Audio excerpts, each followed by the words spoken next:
Hello, good afternoon, everyone, and welcome to CharityEngine's November Product Showcase. My name is Millie Hazekovic. I'm the Senior Product Marketing Manager here at CharityEngine, and I'm also joined by my colleague Megan Gill, who will be supporting today's session in the chat. So you will not be seeing Megan, but you will be seeing her responses to your questions. If this is your first time attending, we're glad you're here. Thank you. Product Showcases are our monthly webinar series where we highlight the newest enhancements, features, improvements in our platform, and many of which are influenced and oftentimes come directly from your feedback. Along the way, I'll also I typically try to pause and demo existing functionality as it relates to those new features, just so that I can provide a little more context and to ensure that you get most out of these sessions. So we have a full agenda today. Before I dive in, just a few quick housekeeping notes. As always, feel free to use our chat to ask questions, share comments. We love hearing from you. A recording of today's session will be sent to your inbox immediately after we wrap up. And as always, don't worry about your camera and microphone. All those things are off. All right, so let's get started. I'm going to share today's agenda. So this is our agenda today. We're going to be looking at some enhancements with our actions module.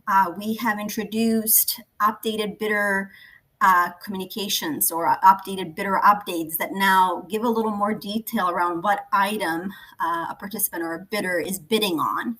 We also introduced categories that make the browsing experience easier for those who are participating in the actions. We're going to be looking at our constituent portal.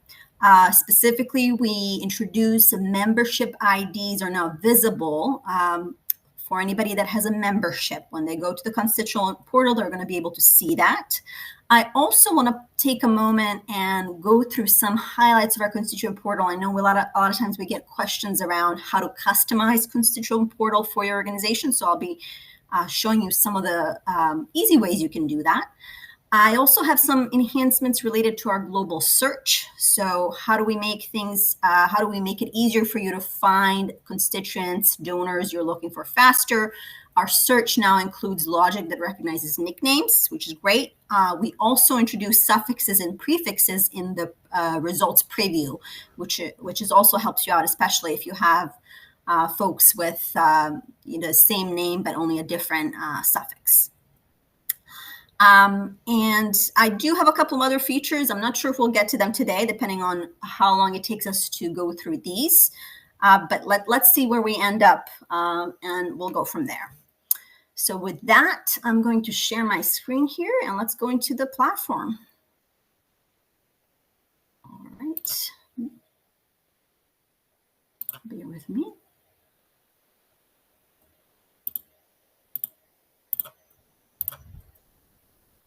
All right, I believe you are seeing my screen. So our first set of features, as I mentioned, is going to be related to our actions functionality or our actions module. I'm going to start with our actions webpage. So if you have set up actions in CharityEngine, you know that this is kind of the standard layout of our actions page. You can create your own add your own background image, add different items, and so on and so forth. What's new is that we've now introduced ability to categorize your items. This is especially helpful when you're running an auction that has many, many items and you want to create an easy browsing experience for your participants. And so in this case, I can see these are some of the categories that I've set up, and I'll show you how to do that in the back end. But let's just take a look. So you can see here, when I select food, I'm seeing, whoops, let me just refresh here. There we go, food. If I select sports, I'm seeing sports, items, travel, you get the idea. All right, I'm gonna go back to all, and then let's go ahead and take a look how we set that up in our CharityEngine account. All right. So for those of you that are new, Auctions module lives in the Events menu. So I'm going to go ahead and click on Events. I see here I have Auctions. If I click that little drop down, I'm going to have three options. We have Search and Manage, which allows me to see all my auctions. I have my auction items and my winners. I'm going to start right here with this first option, Search and Manage. Always a safe bet if you're just starting out.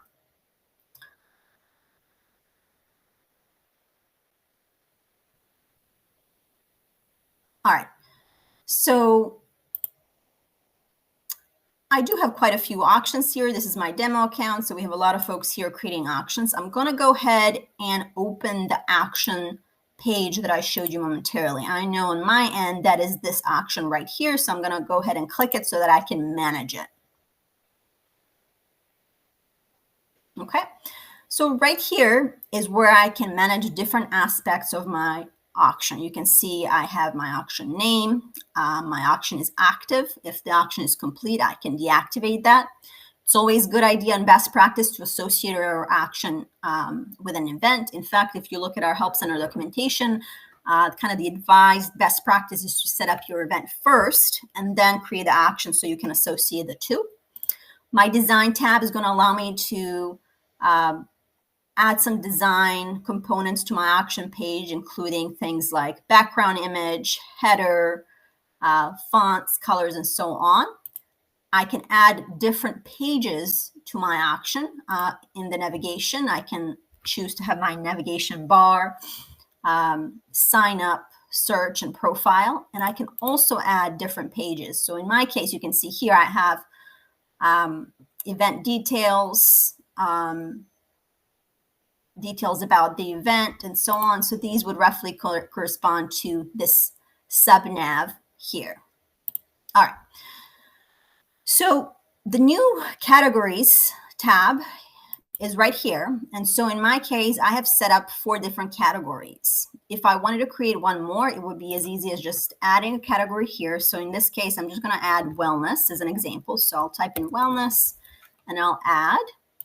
Now I have one more category, but I want to make sure that I assign these categories to my items. So all I have to do for that is go to my items tab. And in this case, I already have some items populated here. If you were just starting this from scratch, obviously you would add new items here. But let's go ahead and just assign a category to one of our items so that we can see our categories in action. So I believe I have an item here, Pampering Spa Package, that I know does not have a category. So I'm going to go ahead and manage that. And once I'm in this manage view of the item, I can see this new field category. And because I've added wellness just a moment ago, I can see that as one of the options. So I'm going to assign that and press save. And it's as easy as that. Let's go ahead and take a look at our auction page again. Let's make sure that that works. So I'm going to refresh.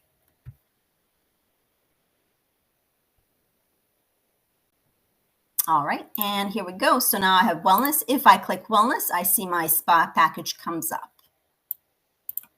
All right, I hope that is helpful. I know that this feedback came directly from several of our clients. And I believe I see some of them here today, which is a great full circle moment. Thank you for joining us.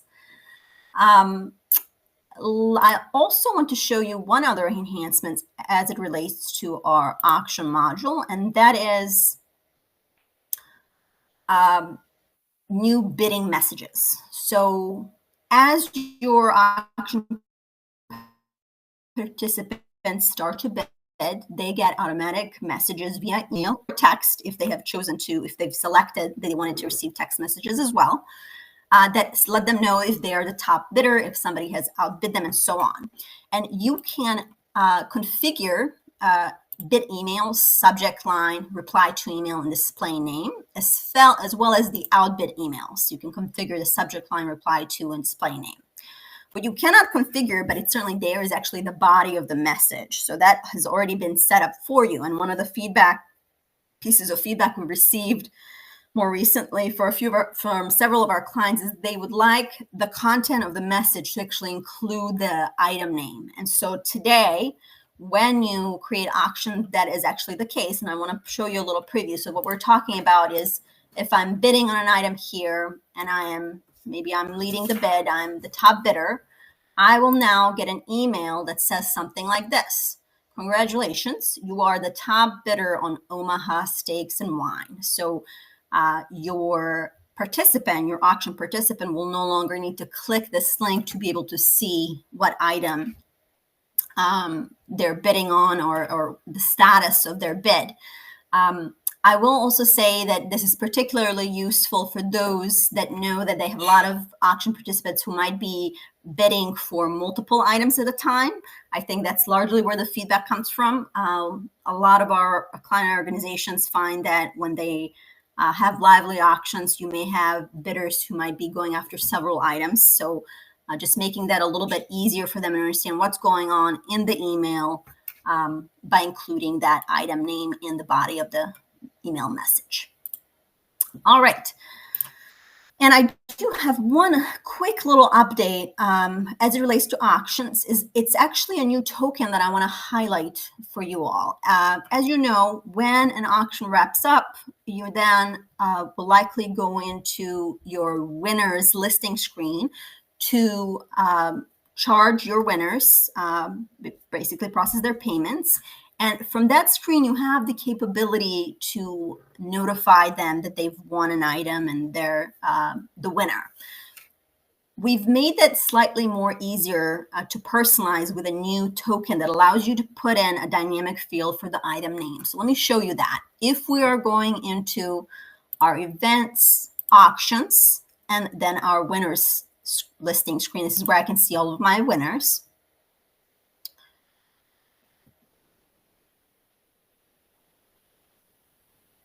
All right, so I've already specified which auction I am interested in, and I say I have 3 winners here. I can see what items they've won.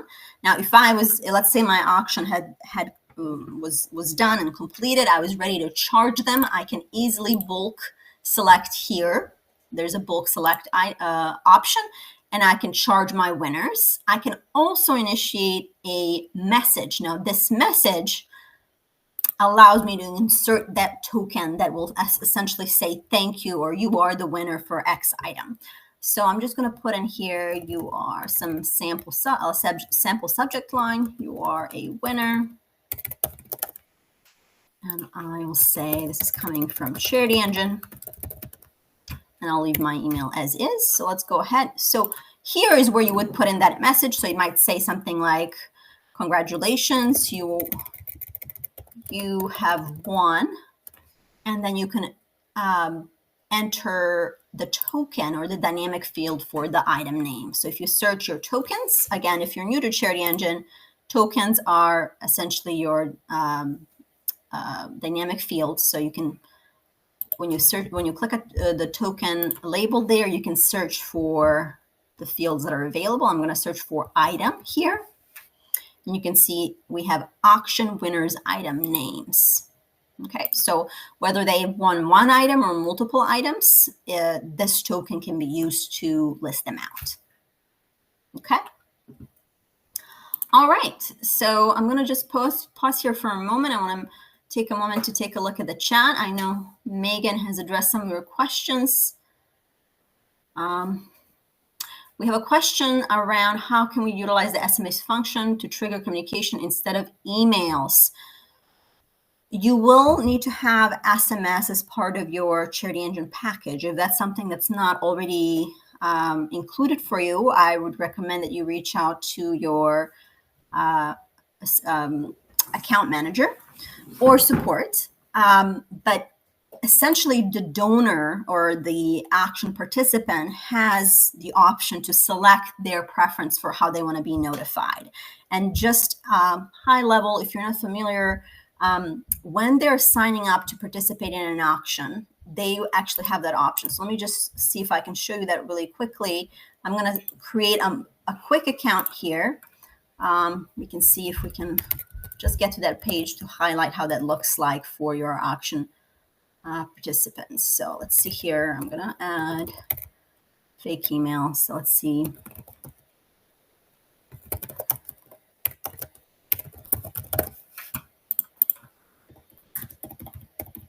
All right.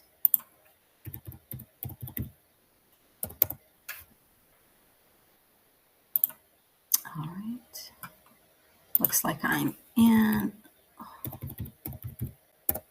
One moment.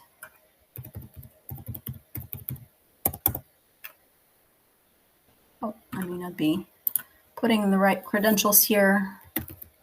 Bear with me for a moment. This is the issue with so many credentials.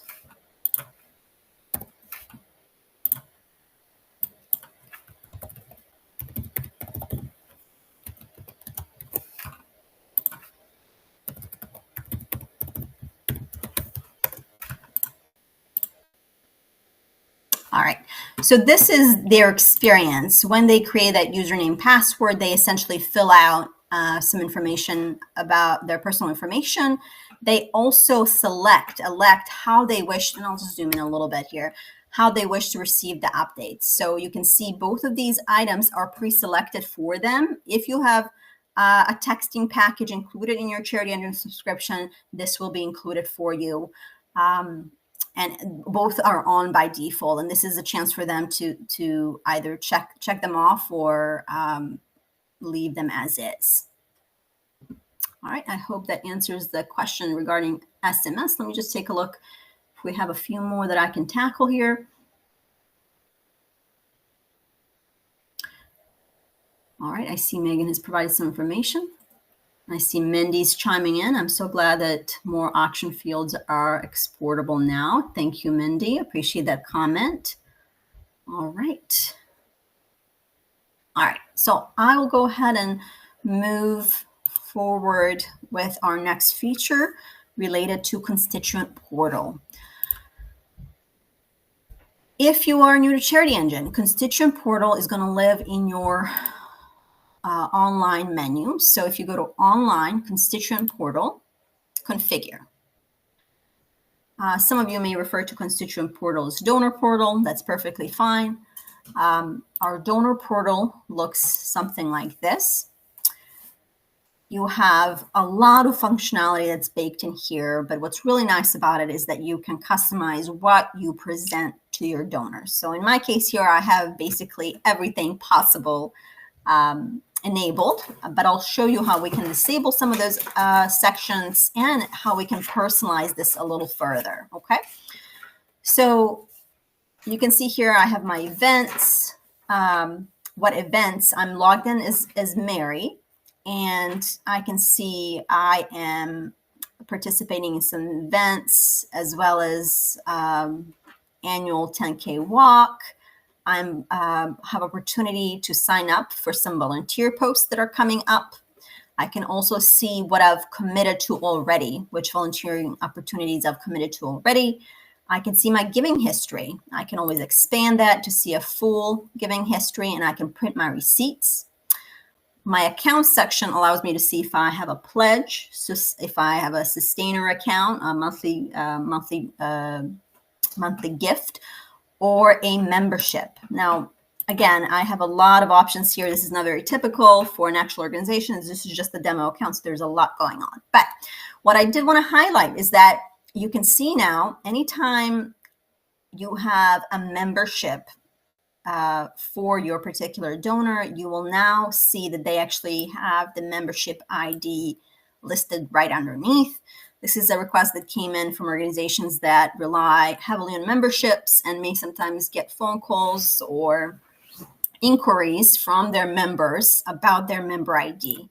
So this is something that makes it a little easier for them to find that. All right, and then if I scroll down here, I have a lot of donations here, a little bit atypical because this is our demo account, but let me go if I can reduce that. But we can also see our reports and statements, so they can download their summary for tax year, current tax year, and any other tax year where they've contributed to your organization.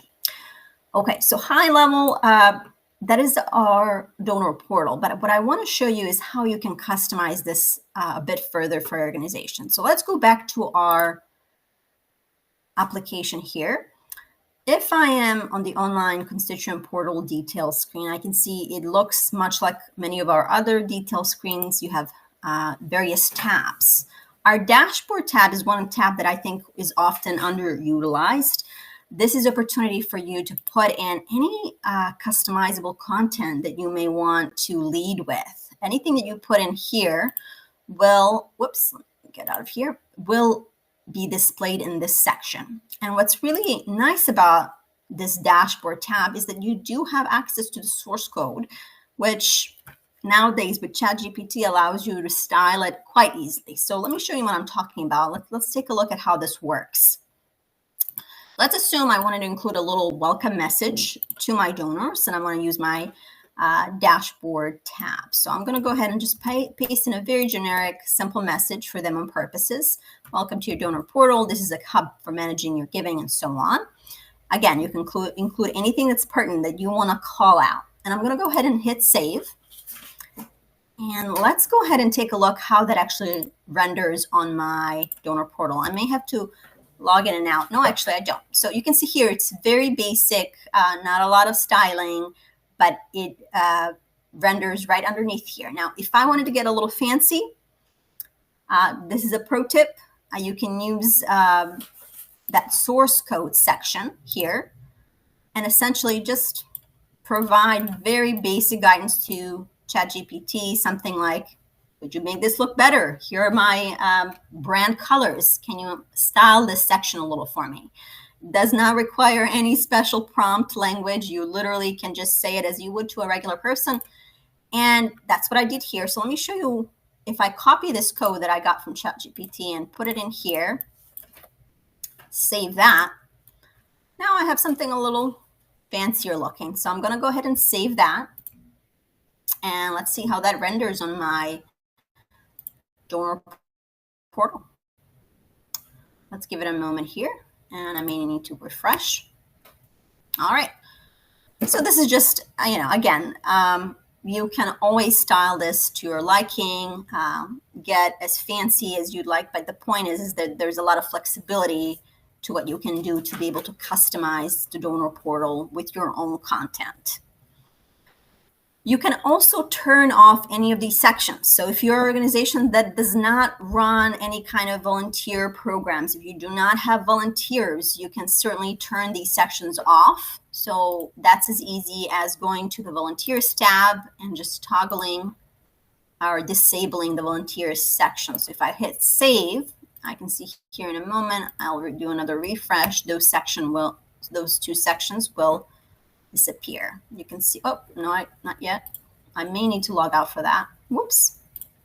Here we go. Again, let's go in through this link.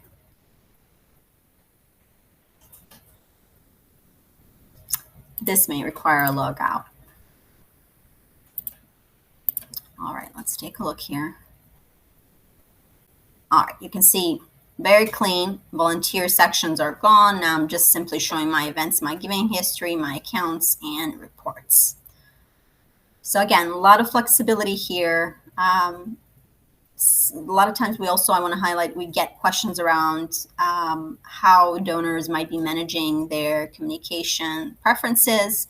Those are easily toggled here. You can also share different topics of interests. If you have different newsletters, different updates, they can check off what kinds of things what programs they're interested in, and you can honor those in your communications with your donors. All right, I'll take another brief moment here to see how we're doing with questions. Thank you, Megan, you're on top of things.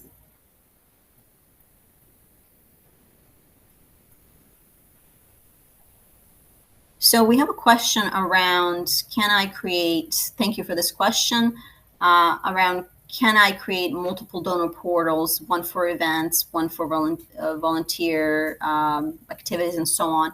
This is, each donor will have one portal. So you can either choose to disable a section or keep both exposed. At this time, there is no way to create two portals for a same donor, one for just events or one for volunteers, for volunteering. All right. Beth May, is there if the user clicks sign up for a volunteer activity, will the form that is subsequently shown be pre-filled with their name, address, etc. from their login account? So if they're signing up, if you recall here, let's go back to that. And I'm assuming we're talking about the donor portal, correct? Not the auctions piece. So if we're in the donor portal and if we are signing up. Oh, by the way, just one other item I wanted to highlight. This is actually a new feature as well. You can now also change your username and your password. Previously, we just had the ability for your donors to change their password, but they can now actually initiate a workflow where they can change their own username. This was also something that we released in response to customer feedback. But let me just go back and answer the question. So if they are creating an account,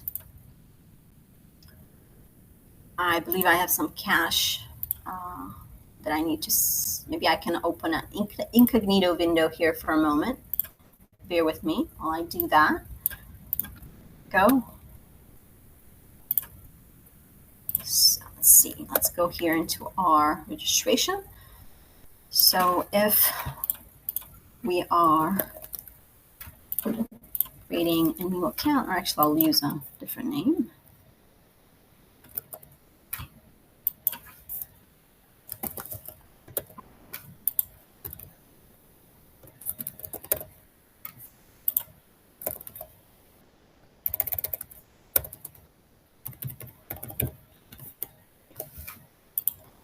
And bear with me for another second here. Whoops.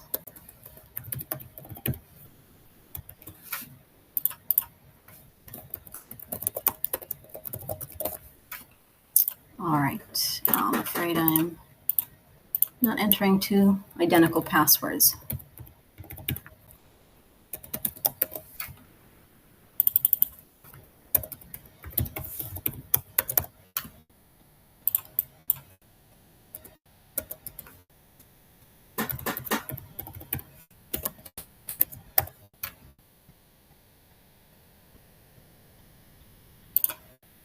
I apologize, I'm having some difficulties here creating an account. Let me give it one more try, and then I may need to circle back on this item so that I don't eat up too much time. And I'll definitely follow up with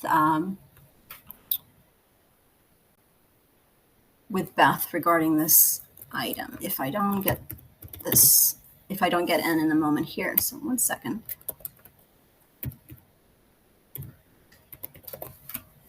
There we go.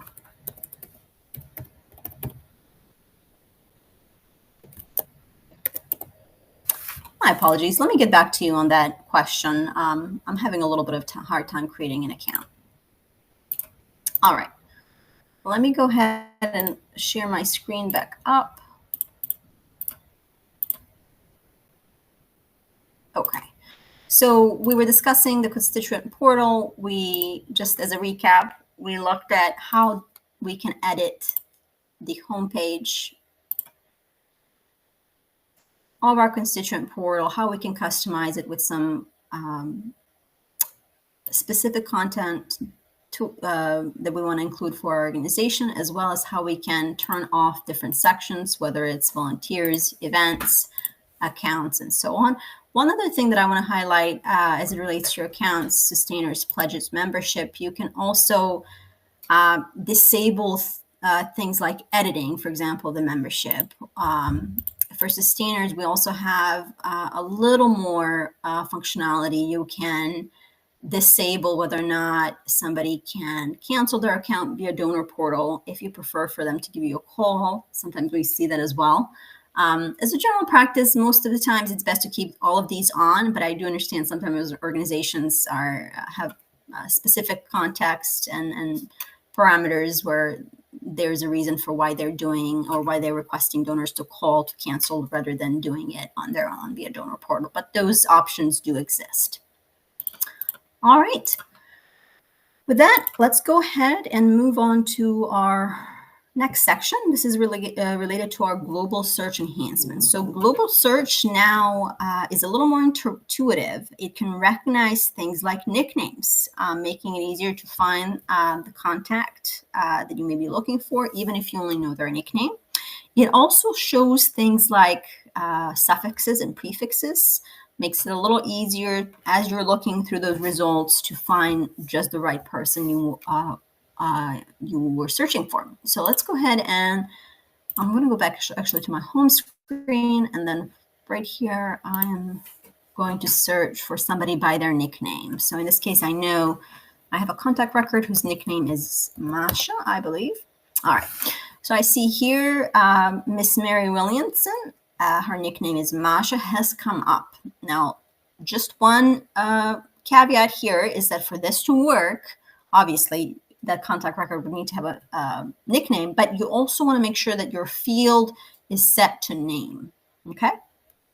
All right, so let's go ahead. If you don't know where to enter somebody's nickname, we can just take a quick look at that as a quick review. So if I'm in my contact record, I see here the nickname appears in parentheses. If I click the pencil icon, that's where I can edit basic details about my contact record. And here we go. We have here nickname. It's toggled as on, and I have Masha there. Okay, so nicknames are included. Also, we saw that when we were looking for Mary, or in this case, Masha, we have also Mrs. showing. That is also true for suffixes. We can take a look at one example.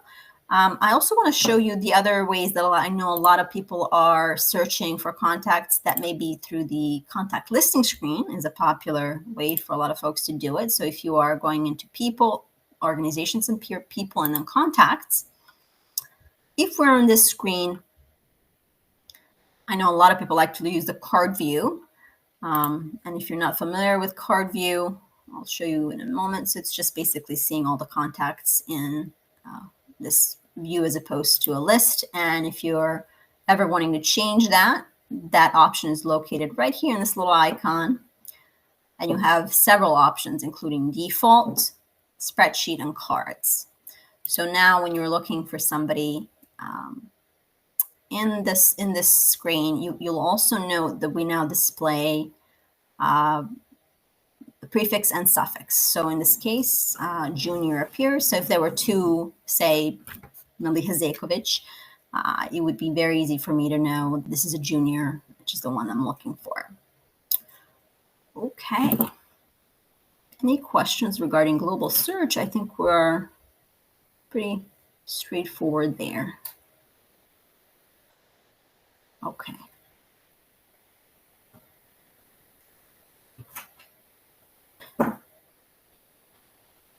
I see I have a question regarding what about using all instead of a name. You can use that. However, the nickname feature will not render. So in other words, if I switch to field to all and then I search Masha, oh, I am incorrect. It actually still comes out.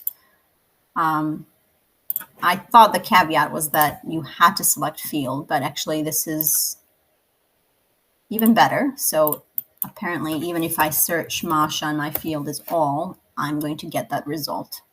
I stand corrected. Apologies. All right.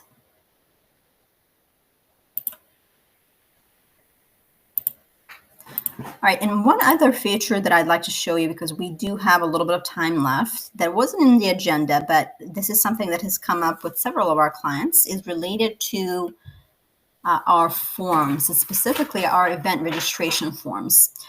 We now display ticket names next to the mapped fields when you are in the form layout editor. So managing and updating event registration forms is a little easier. Ticket names that now appear with those associated names give users just a little bit of a more clear view of which fields the ticket belongs to. So it's a small adjustment, but it's quite meaningful when I show you in a moment. You'll see in terms of improving usability and just making it a little easier to work on an event form. So let's go ahead and take a look at an example event form. I'm going to go to our online section again. I want to go to web forms, and let's go ahead again, search and manage to be able to see all of our forms. And I'm going to I'm going to go ahead and use event registration as my filter because I know I'm going to want to look at an event form. Let me see here. I think I have a good example of an event form like this one. Okay, so this is my pretty basic event form. You can see here I have a number of ticket types like individual, couple, table sponsor, and so on. So previously, when you were looking in the layout section of the form editor, and let's go ahead and pull that form up so we can look at it in the back end. I do believe I have a form ID. Let me see if I can pull up this exact form, 23642. All right, so this is the form. I'm going to go ahead and manage it, click into it. All right, so when we're building out our form and we're creating the fields, we're adding tickets and so on, we're going to be working with the layout tab here. So if I click on the layout tab, I see different section blocks of my form. Under the event ticket information, you can see I have 30 fields, in part because I have, whoops, didn't mean to go there, because I have multiple tickets, and each of these tickets has its own corresponding fields.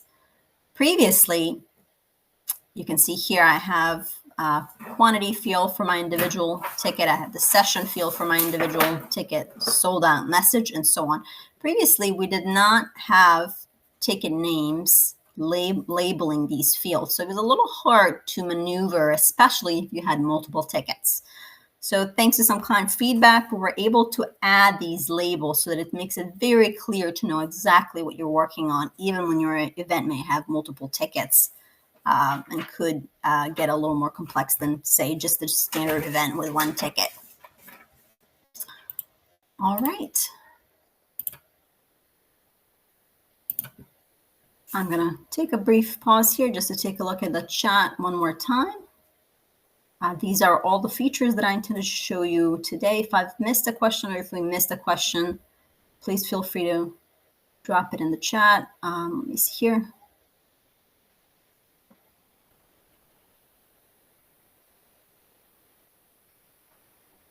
All right, I see some, Beth, sounds like we have some struggles with event forms. It looks like it may be something that we need to take a look at in detail. We can certainly follow up with you on that. We have a suggestion from Pete. Thank you, Pete. This is a suggestion to make household tax statements accessible from the Constituent portal. I was told folks can only see their individual tax statements and it won't show payments applied to the household. I will verify that for you, and if in fact we do not have household tax statements, I will certainly put it into the feedback. And yes, I'm getting Megan to confirm that is the case. All right, well, thank you for that suggestion, Pete. Also, just a high-level reminder, folks, as you can see, everything that we've showed you today has been inspired or in response to customer feedback. So we do like hearing from our clients. We love getting suggestions and ideas, especially when it's something that can help multiple organizations and it makes sense for our broader client base. And a lot of you come with really good ideas. For those of you that are new and not aware of this process and how this works, basically any CharityEngine team member that you talk to, you can certainly pass on suggestions to them. However, if you're not talking to anybody and you just want to submit feedback via portal, you can always do that very easily through the support icon. If you click on the top right support section of the screen and click feedback, it's very easy to send this. We review this about once a week. We try to follow up to every piece of feedback, regardless of whether or not we move forward with putting into our roadmap. Typically, just to set some expectations, you will hear from us perhaps asking for a little more context to understand where your feedback is coming from. So expect to hear from us and engage with us if you submit feedback, but certainly feel free to use that. This is one of the benefits of being with CharityEngine, is that we something like 80 to 90% of our platform enhancements do actually come from client feedback. All right, well, thank you so much for your time today. I hope today's features were useful. We look forward to seeing you again in December. I believe our next showcase is on December 18th at 2 p.m. So stay tuned for an invite. And as I said, the recording to this session will be shared via your email inbox. All right, thank you. See you next time. Bye.